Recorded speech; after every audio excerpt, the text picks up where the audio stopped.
Hello everyone, this is Crota coming at you, giving you a human versus human replay between Yumiko and Romantic. Unfortunately for me, I do not know which player is Yumiko and which player is Romantic.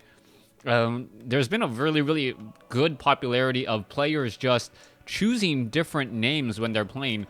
I believe Roberta is Yumiko, but I'm not 100% sure. 50-50 on this. So I'm just going to have to refer to them as, well, the gray player and the red player this time around. Hopefully I am not mistaken, but then again, 50-50 chance. I tried to look it up for you. Maybe someone in the comments below will be able to tell you which player is which. Now, this is game 1 in a series, as we are starting off this series here on Nomad Isle 1.3. Now, in a human versus human mirror match, it often comes down to spellbreakers. One of the reasons why spellbreakers are so strong in a human versus human mirror match is because of the transition from footmen. Now, footmen are very versatile units in the human mirror match. They have defend, which can shut down water elementals. They have defend, which really makes riflemen not a very good choice. However, if your opponent masses up too many footmen, it is very easy to go for that panda.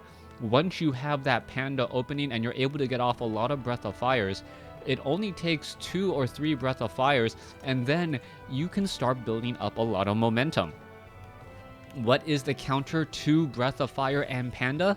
Spellbreakers. Spellbreakers are extremely effective since they are immune to magic, and adding in the fact that they have that spell steal, they are a natural counter to sorceresses slow. So sorceresses are a little bit of a double-edged sword in this matchup, as it can be used against you. Now, what are we going to be seeing here? It is most likely Archmage versus Archmage, and both of these players are just opting to do a little bit of creeping. No real surprise there. You can see that Roberta, I believe is Yumiko, is just creeping out this location here. Meanwhile, Romantic down over here, now creeping out this location. According to the Chinese translation of the player name, his name actually means you know what. So I don't know what. That's actually what I was trying to figure out, surprisingly, as we are now going to be militia creeping out this mercenary camp.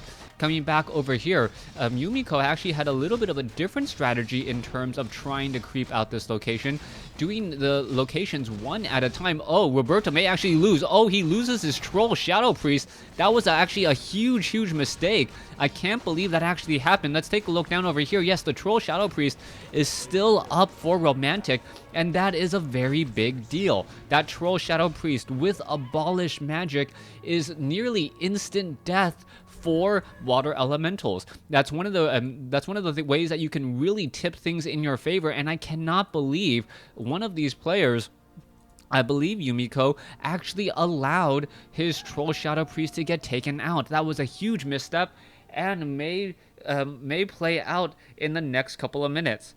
Let's see what the follow-up play is going to be. Down over here, Footman, Archmage still attempting to creep out. Oh, Yumiko attempting to now run back with this one footman. Apparently, he is now waiting for either a Troll Berserker or a Troll Shadow Priest, as this footman is down over here.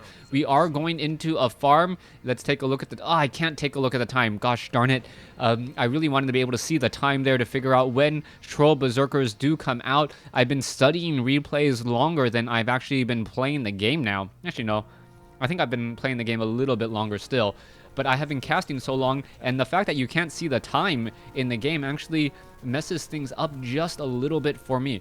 Anyways, we are looking at the Archmage sitting here, and Yumiko is a bit cautious in his aggression. This does make a lot of sense, as we are now going to be seeing Militia attempting to clear out this 5-3-1 creep camp. However, Yumiko is going to creep jack this, and this could be very bad. As we see, oh, there's the Abolish Magic, as I was talking about earlier. That Forest Troll Shadow Priest able to just completely melt away that unit so quickly. As we, oh, what is this? Yumiko picks up a Troll Shadow Priest from his opponent's mercenary camp in order to do the same exact thing. So yes, a brilliant comeback there as a fireball comes in from the Forest Troll Shadow Priest. A brilliant turnaround there. And now what's going to be happening here, as this footman now going to get taken down as well. All right, there it goes. Archmage is sitting at level 3. Meanwhile, this Archmage also, so no, just now sitting at level 2. And this is also a very big difference. The fact that this Archmage is sitting at level 3 now means that Abolish Magic is not going to play as nearly as strong of a role. The extra hit points on the Water Elemental makes it very difficult to abolish it, as we're looking at the Archmage now looking to back off here. All this Archmage really wants to do, perhaps buy Boots of Speed, Staff of Teleportation, maybe. But, oh, gonna go ahead and why did he... Oh, he was trying to actually click on the shop and accidentally hit the air unit there, so waking up the creeps. That was a bit of a mistake, as we are now looking at double Forest Troll Shadow Priest. This could be a huge turnaround. Are we going to see Abolish Magic on that? 675. It looks like it's going to get taken down here in just a moment. There is the timer on that. So yes, it was taken out here, as these units are actually caught on the wrong side of the map. Now we are going to be seeing a little bit of engagement. There's that double Abolish Magic, as I was talking about moments ago. Getting that additional Troll Shadow Priest was a big play, as it does allow him to, well, cast more Abolish Magic and try and shut down that Water Elemental play. Mountain King comes in. There's a Stormbolt, and Yumiko coming in very strong. Looks like he's going to get a surround on the Archmage. Archmage being forced to use a Scroll of Town Portal. He will get the heck out of dodge extremely quickly. There he goes. And now heads back home. All right, no Arcane Vault by Romantic. That is going to be a little bit of an issue. Now setting up dual Arcane Sanctums, but without that Vault, he's not going to be able to heal up. This is actually a grave mistake. Meanwhile, Yumiko has recovered rather nicely from losing that very early Forest Troll Shadow Priest. Mountain King now in play as well, as we saw moments ago. Archmage now sitting at level 3, as Yumiko has more than made up ground and now setting up that Arcane Vault. Alright, the timing on this couldn't be better. You can see the training of priests, which are extremely important in this matchup, more so than sorceress. And after you get 2, or I would say 3 to 5 priests out onto the field, you then start pumping out those Spellbreakers. Spellbreakers extremely effective against the other casters, as well as they are that stereotypical anti-caster unit. Archmage now coming in, gonna go ahead and clear out this creep camp relatively quickly, and as the Null Wardens are not getting that purge onto those Water Elementals. Archmage sitting at 178 mana may want a Clarity Potion before this next upcoming battle, as we now see the priest come in as well. One Water Elemental on the wrong side of the map, does a little bit of scouting, sees the Arcane Vault. Meanwhile, this Arcane Vault is down over here, and Romantic going to come in, perhaps get in a heal, as we see the Panda as the second hero coming in from red. Alright, Romantic now looking to perhaps get off a Breath of Fire to take down all of these footmen here. This is going to be a very big play. If the game ends, well, the game at this point needs to end in the next 4 to 6 minutes for red. If he's able to end the game in the next 4 to 6 minutes, he's going to be in a very good position. It looks like he wants to try and get to level 2 on that Panda, but I believe that's going to be rather difficult. He can easily get to, or sorry, level 3 on this Panda. Getting the level 2 doesn't make that much of a difference. He doesn't have that much mana. You can see him pick up a Boots of Speed. It does have a Potion of Lesser Invulnerability, but he's not going to have enough mana to just constantly throw down Breath of Fire and Drunken Haze. He's not going to be able to do that all too freely. Meanwhile, you can see that Yumiko is actually being the much more aggressive player, trying to creep out this creep camp that is very difficult. Picking up a Stone Golem as well. He's going to get level 3 on his Mountain King, and that Stone Token, or that Stone Golem, is essentially going to be a third level 1 Mountain King with that Boulder Toss. This is going to be a very uphill battle coming in for red.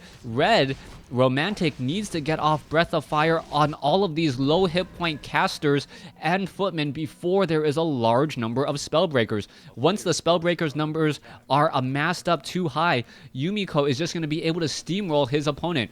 Alright, let's take a look at what's happening here. Archmage still sitting at level 3, Panda sitting at level 2, and here we are. There is a Stormbolt onto that priest. There it goes. There is a Thunderclap, Drunken Haze, or Breath of Fire now coming down. That Thunderclap, however, doing just as much damage as that as that drunken or that breath of fire there, and you can see Yumiko is just gonna roll over his opponent at this point. There's a little bit of unnecessary retreating, not quite sure why.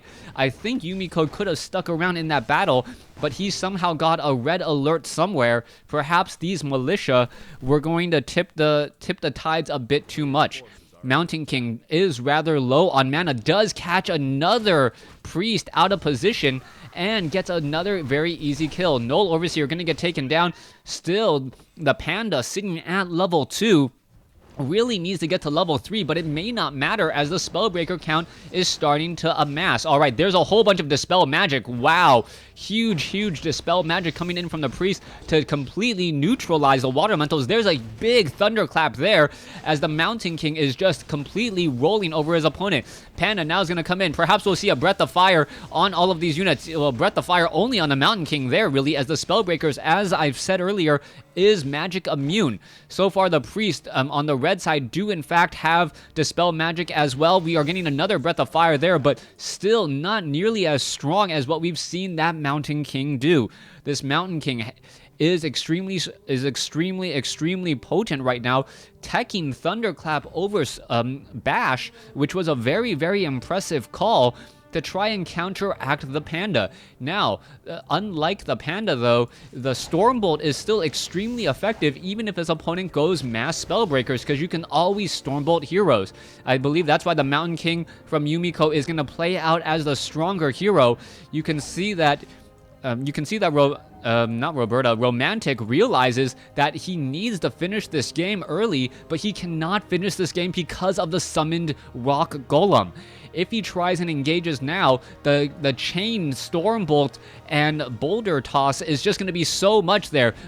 Are we going to see a Boulder Toss here? There is a Stormbolt onto a unit. Are we going to see a Boulder Toss come in here in just a moment? Oh, there, I believe we saw one there, but it didn't actually hit the Troll Berserker as I thought it would.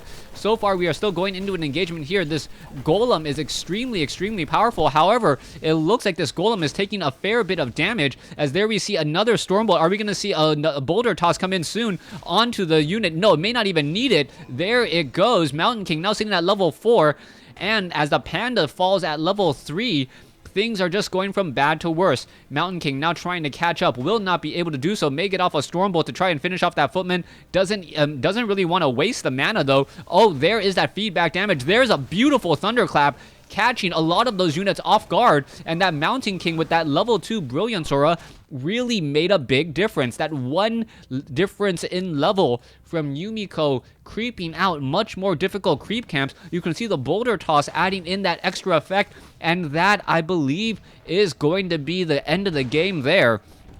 And yeah, I believe that's just going to be the end. Yumiko recovering nicely after losing a early important unit to the creeps. Now going to just pull ahead here, taking game 1 in this series. Thanks for watching. Thanks for listening. Hope you guys enjoyed game number 1. Please stay tuned for game number 2.